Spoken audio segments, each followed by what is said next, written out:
Hello. Today is the 14th of Decem-Baron 2020, and today I thought that I would finish off I teased that I had several stories to share about the published adventure Curse of Strahd, and I'm going to share those today. So yesterday I talked about all the different published adventures that I had played, that I had DM'd, that I want to be able to DM, but I didn't say a lot about Curse of Strahd, because that's what today is about. Like I said yesterday, this was the first published adventure that I purchased. This was after purchasing the Player's Handbook, the Monster Manual, and the Dungeon Master's Guide. I got this because even though Out of the Abyss was the active adventure when I was first getting into D&D, this was the next one after that. And honestly, classic gothic horror sounded a lot more interesting to me, at the time anyway, than Demon Lords from the Abyss in the Underdark. Now, the Out of the Abyss is cool. It's got some really fun stuff in there, but honestly, there's just something about, I don't know, classic gothic horror, werewolves, classic vampires, all that kind of stuff, has intrigued me, certainly. Now, of course, when I say classic gothic horror, I'm perhaps obviously not talking about when a lot of people think about vampires in pop culture, they think about very attractive, young-looking vampires, with chiseled abs, kind of like what you'd see in Twilight. Although maybe that phase is long past. But I just remember, when Twilight, the book series, was a huge thing. I never read it or anything like that, but that never really appealed to me. But I have read,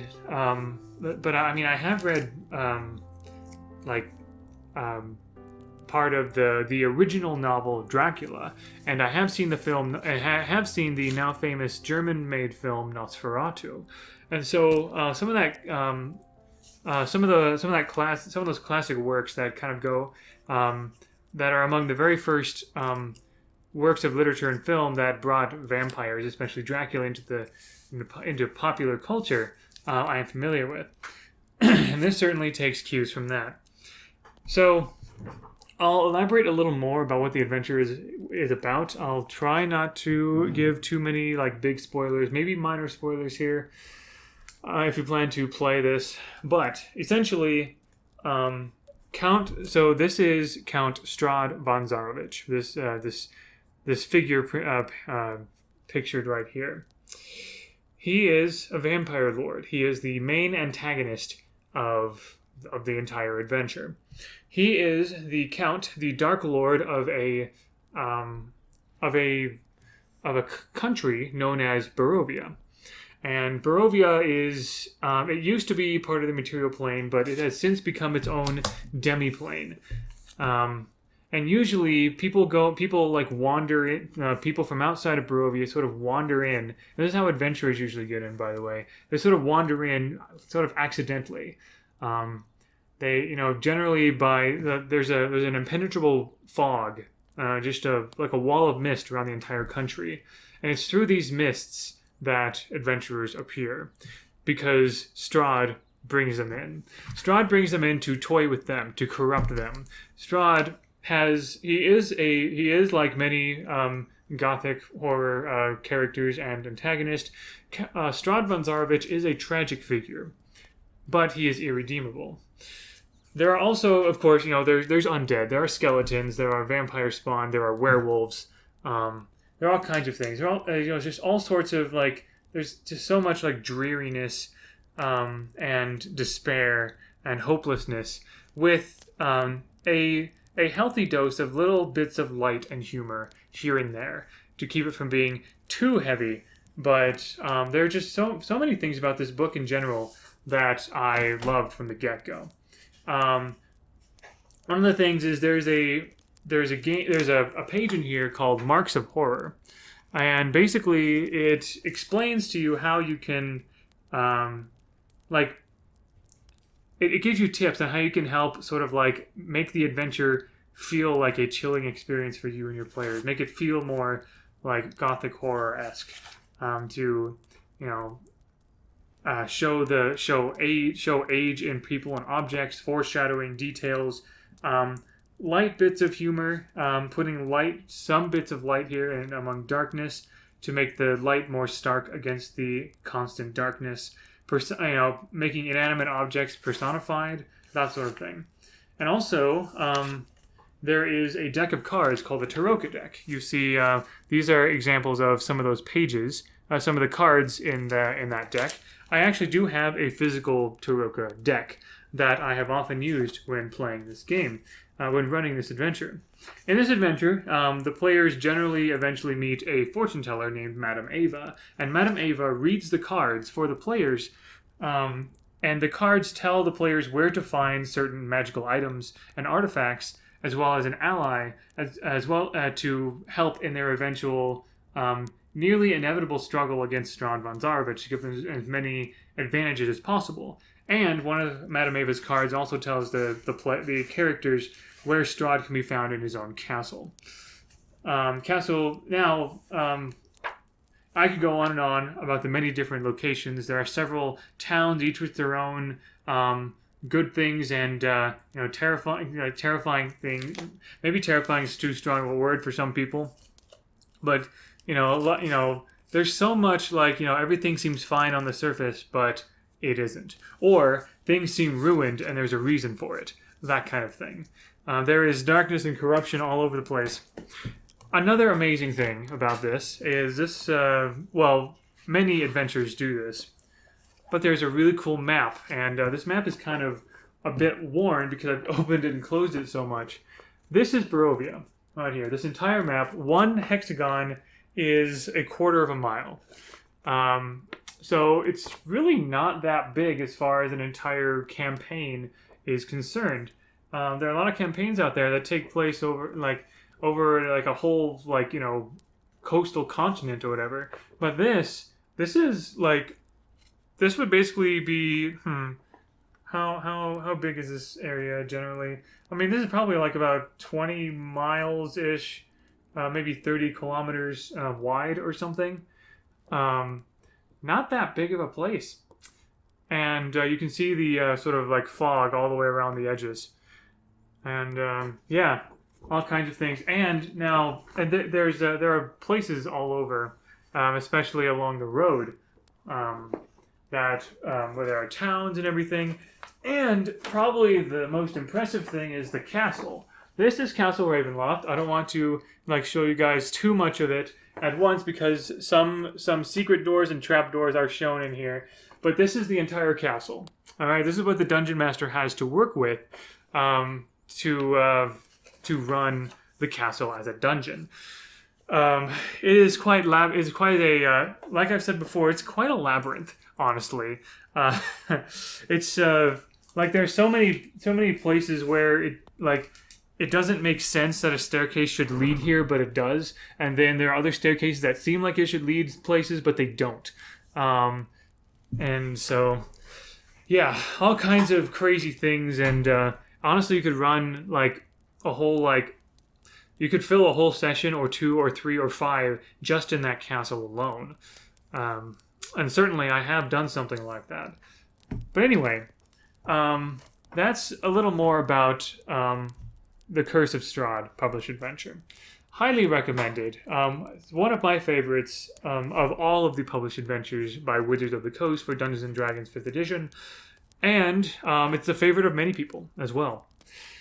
So, I said before that I've run this campaign about 5 times. Each time I've run this, or maybe 6 times, I don't know, just more than any other published adventure that I have. I usually try to run it just like how it is because it's written so well. Sometimes I try something new. So I think the first time that I ever ran this adventure, it was with some good friends back, in college, as well as my then girlfriend, now wife, Blaze, as well. So yeah, that was neat. It was a lot of fun to run it for the first time, the same year that I started playing Dungeons and Dragons. there was, and I don't know if I have a lot to say about like specific things that happened in them. Actually, I just remembered. I might want to read.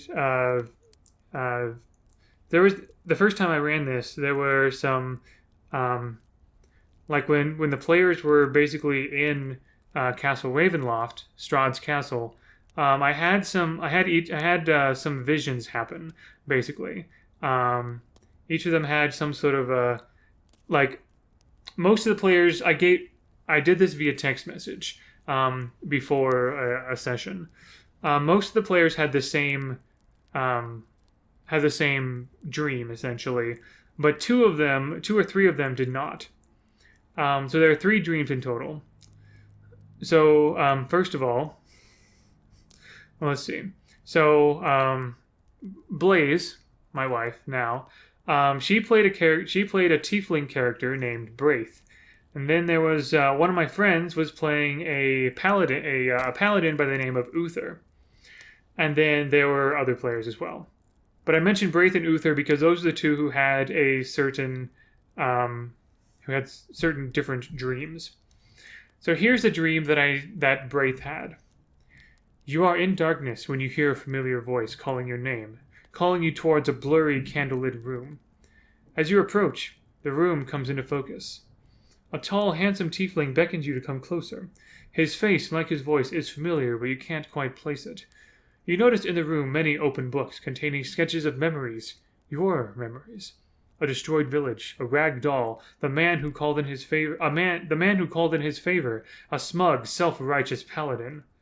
You also see, lying motionless on a bed, a small, black dragon. It sleeps, but you notice tiefling blood on its lips and claws. You realize this is the dragon that destroyed your home. The handsome tiefling speaks, and you sense that he was a boy you knew at the time your village was decimated. And these are things, I was taking cues from Braith's backstory.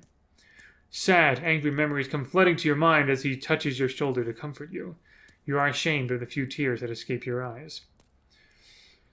As the gentle sobs subside, the tiefling speaks again, directing you back to the dragon. If you killed it now, you know it wouldn't fix anything. But you would feel more satisfied that you had done something. You approach the despicable dragon, daggers drawn. You almost hesitate, but then power through your conflicting emotions as you drive one dagger through its forehead and another through its heart.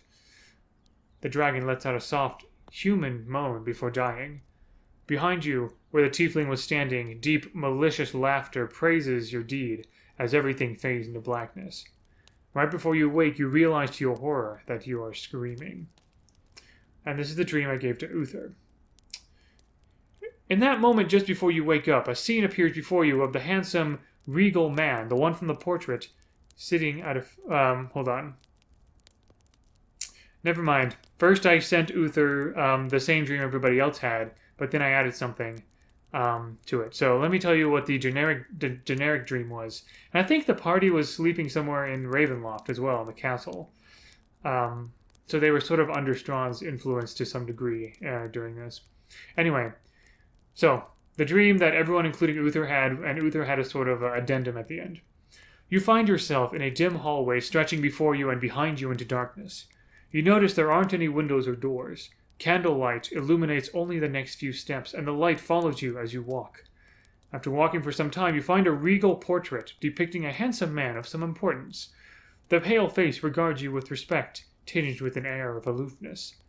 The portrait changes. Small horns appear on the man's head. His black hair grows longer as a scar develops across one eye. Regal robes are wrapped in a dirty black cloak. You notice that this new figure, a female tiefling, regards you with hellish contempt and scorn. Just then you hear a dying moan some distance away, and the familiar tiefling in the portrait releases a malicious, haughty but silent laugh. You feel you're on the brink of a horrid realization when a sickening scream shatters the silence and yanks you back into consciousness. In that moment, just before you wake up, this is to Uther now, a scene appears before you of the handsome regal man, the one from the portrait, sitting at a feast. You also realize Wendy, Uther's beloved, is there. She is chained to a chair with an empty plate before her.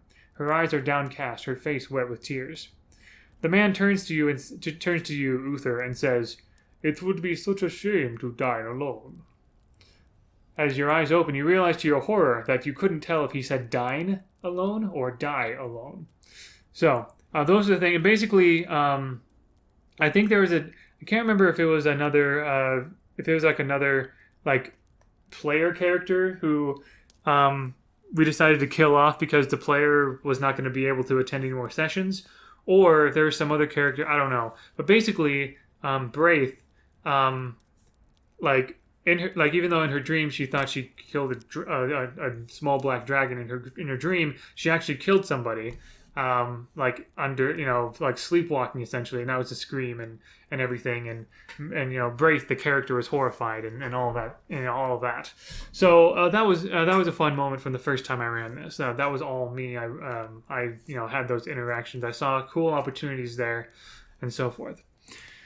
So yeah, other stuff I did. There was one time where there were two different groups who had an interest in playing Curse of Strahd at the same time.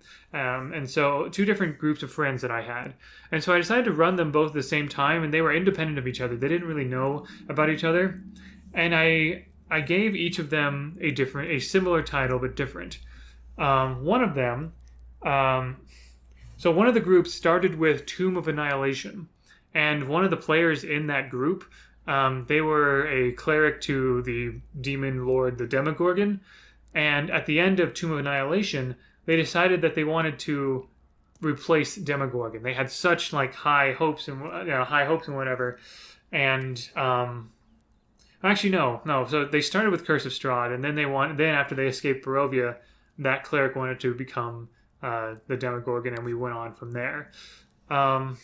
And that went on into some Tomb of Annihilation stuff, or was it Out of the Abyss stuff? I used stuff from different campaigns, and basically that party got really that campaign got kind of ridiculous, and the players, which included Blaze, kind of got sort of they got power hungry, and they essentially were battling against the demon lords themselves to try to replace them, and they were actually successful. I decided, what the heck with it, why not? So I called that campaign overall Curse of Strahd, Curse of Strahd, Wit of Lich, Greed of Fiend. Curse of Strahd because that's where they began. Wit of Lich because I decided to add a couple of Lich dungeons into Borovia to see it. Dungeons run by Liches from Tales of the Yawning Portal. And then Greed of Fiend because the Demogorgon is a fiend who was greedy, but also a cleric to a warlock to a fiend was also greedy as well. The other group they decided they all wanted to play evil drow, evil dark elves. And that went from Curse of Strahd and on into other things like, Out of the Abyss and stuff like that. And it was basically they were playing these power dynamics of members of the same drow family, and that's the group that went into Tomb of Annihilation and so forth. I called that campaign Curse of Strahd, Wit of Lich, Might of Drow. So I had these two campaigns going on at the same time: Curse of Strahd, Wit of Lich, Greed of Fiend, and Curse of Strahd, Wit of Lich, Might of Drow, or for short, Greed of Fiend, Might of Drow. And essentially, I decided I always wanted to try a situation where there was more than one party, player party, in the same area. So I decided to have the different groups I decided to have the groups canonically be in the same country at the same time. They never really ran into each other that much, but if one group set a tree on fire or something, then that fire would either be noticed or the ashes would be noticed by the other party if they walked by that same spot. So that was kind of fun. And there was a time where I had the two clash in the same session, one party walked in on the other one. That was partially successful. I should have given more warning to one of the groups, not the group that came in, but the group that was there. They weren't expecting other people crashing the party essentially, but some fun things to learn and stuff like that. So yeah, I had those things happening. I don't have much else to say except the general, each of those campaigns went well on their own, and the melding of them was mildly successful. I've learned some things from those experiences that would help me to make it better if I do that in the future, which I would love to if and when I have the time and resources. So yeah, I'll also say that sometime in the past year, a friend of mine was engaged to be married, and he wanted I was honored to be part of his bachelor party, essentially. What did this friend... So also this was one of the one of the first people I played Dungeons & Dragons with. He was one of my players in Here There Be Science, Here There Be Dragon years ago. And so he and some of those other friends and a couple other people, he wanted to have a big, day-long one-shot Dungeons and Dragons session. He just wanted to spend all day playing Dungeons and Dragons, which is not something I normally do, or any of us normally do. Usually, when I play Dungeons and Dragons, I usually play for about 3 hours at a time. That's one session is 2 to 3 hours at a time. 4 to 5 hours feels a bit long to me. And once you get past that, it's just I need a break sometime in the middle there. As fun as it is, So, but you know what? Every so often, having some kind of big, long, one-shot kind of thing, just go crazy. There's no ramifications. There's no campaign or anything. It's just do one adventure for a number of hours at a time and just have fun and eat pizza or donuts or whatever. And I was further honored to be invited by this friend to be the dungeon master for his bachelor party. And so I asked him, okay, what do you want? What do you want to play for your bachelor party? He said he wanted, I don't think he had ever played Curse of Strahd before. He wanted to go through the final dungeons of Curse of Strahd. And so I'm like, you know what? I'm down. I love it. And so essentially I sort of I didn't even need that much preparation. I know this campaign backwards and forwards. I know where to go in the book, so didn't even need to do much preparation or anything. So this friend and all the other people who were invited, he came. Well, we reserved a room somewhere, and there was pizza, there were donuts, there was just snacks. We just had this big table, everywhere. I even I have this sort of ratty DM cloak or whatever that I brought. It was kind of warm at the time though, so I didn't have it on for too long. But yeah, we were there for 7 hours total, and it was a lot of fun. Basically, we started with a dungeon, one of the end game dungeons before Castle Ravenloft, which is called the Amber Temple. The Amber Temple just has the Amber Temple is cool because it has a lot of dark gifts that you can accept at a cost. I won't say a whole lot more than that, but it's just a really cool dungeon because there's a lot of stuff that's made of amber. There's a lot of old old magical old forbidden magic stuff in there. Really cool. But yeah, so I had the adventure start in the Amber Temple, and then I had them go into Castle Ravenloft to just go through that castle and try to find Strahd von Zarovic and try to beat him, basically. The Bachelor himself, as well as everyone else in the group, had just an absolute blast going through the castle, through the labyrinth, through all the weird stuff. And they finally confronted Strahd. And, after a grueling battle, and I tried everything I could to make Strahd, challenging. I should show you, by the way. Normally in Dungeons and Dragons, a vampire, just a vampire, a normal one, is a bit of a formidable foe. They have all kinds of shape shifting and magic casting, and they have weird weaknesses and things like that. And Strahd has all of those. I don't know if vampires have magic casting per se, but anyway, Strahd has all the things a normal vampire lord has, but add some powerful spells to it, and there you go. I just wanted to take a moment to show you what his stat block looks like. Well, first of all, I'll show you, most stat blocks, these sort of tan blocks, these tan squares you see. That's kind of what the size of most stat blocks, statistics blocks are. Strahd von Zarovic, however, give me a second. Here we go. Takes up this entire page. this is all Strahd von Zarovic. I'm not gonna keep it up there for too long, so you don't see too much. But yeah, he just has a lot, and so I did everything I could. He also has layer actions, legendary actions, all the stuff, all the things, right? And how did he die? Well, he polymorphed one of the players. Actually, he polymorphed the Bachelor's character into a cat. And while that character was a cat, the cat scratched him. And a normal cat's stat block is just like, a scratch deals 1 point of damage.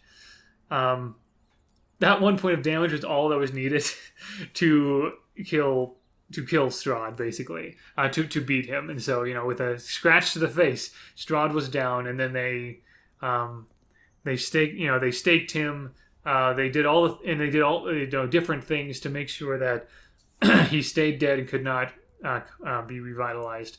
And that was the end of that bachelor party. So lots of fun there. That was cool. And then even now, just sort of like on a whim, there are some people, some of my Brawlhalla connections expressed just like on Twitter somewhere, like, hey, I'd really love to play a Dungeons and Dragons game with some of my Brawlhalla peeps or whatever. And so I said, well, I have time. I love being a dungeon master. I have time or whatever. And so now I'm running a Curse of Strahd campaign, which is nearing its end, with some connections in the Brawlhalla community. So yeah, that's a lot of fun. But yeah, just I honestly, like, if anyone asked me to run well, I mean, if you were to ask me if I'm tired of Curse of Strahd, I mean, I'll admit, sort of, but anyone who wants me to run Curse of Strahd for them and has not experienced it yet, I'm always happy to if I have the time. Right now, I'm trying to keep the number of campaigns I'm in check, because at one point I had 5 per week. I now have only 4. So I can't promise that I'll be your DM right now or anything like that, as much as I'd love to. But in any case, one final thing. So there's a Pokemon Dungeons & Dragons campaign, not the one that I talked about previously. There was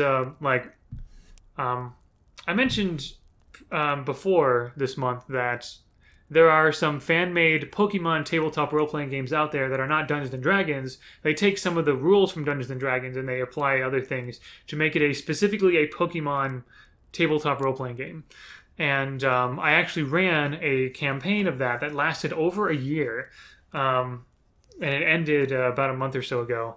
And I used the Curse of Strahd setting as, for that campaign, which I called Pokemon Crux. And I will dedicate an episode, and I'll share the general story of that later in another day. But essentially, I wanted to make a new, unique Pokemon region with its own gyms, its own ruins, its own mysteries, and everything like that. I wanted, and the players seemed to want a Pokemon campaign that had a lot of mystery and intrigue to it.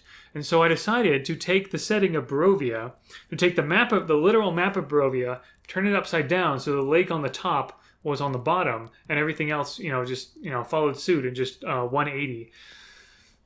And I made that the map of the new region, which I called the Barov region. I took a lot of cues from Curse of Strahd to make the background of Pokemon Crux. And again, I'll share more about Pokemon Crux in a later time. But that's how familiar I am with Curse of Strahd. That's how much I really love this, just how well done this adventure is. There's so much that captures my imagination about this adventure, even though I know it so well, but even now, it continues to inspire me. The other adventures that have been published, they are still fantastic, but that is my first one. That is the one I've run the most, and that is the one that I, even to this day, have drawn inspiration from. And it will always have a special place. in my heart regarding Dungeons and Dragons. Just that adventure and the experiences I've had because of it. So there we go. That's basically what I have to share with you today. And I think that concludes my my experiences with what I'd like to share about my experiences with published adventures during Decem-Baron 2020. So thank you very much for being here. I will see you tomorrow. Until then, take care and all the best.